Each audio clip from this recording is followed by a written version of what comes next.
அதன் பிறகு மே மாசம் 3வது வாரம் நம்முடைய பாரத பிரதமர் நரேந்திர மோடி அவர்கள் 3வது முறையாக ஆட்சி கட்டளை அமரப் போகின்றார் என்பது நமக்கு தெரியும்.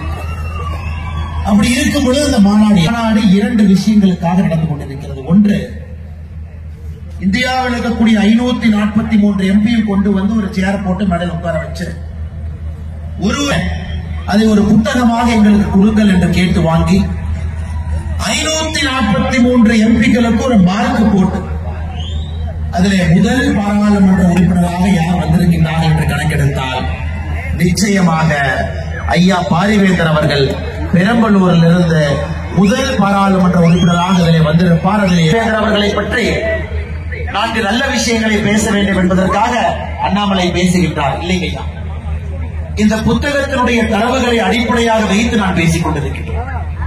இந்த புத்தகம் எத்தனை பேர் முழுதாக படிச்சீங்க தெரியலீங்கய்யா. இந்த புத்தகத்தை படிச்சீங்கன்னா தெரியும், 5 ஆண்டுகள்ல பாராளுமன்றத்தில் ஐயா பாரிவேந்தர் அவர்கள் எழுப்பியிருக்கக்கூடிய கேள்விகள் 268, பங்கேற்ற விவாதங்கள்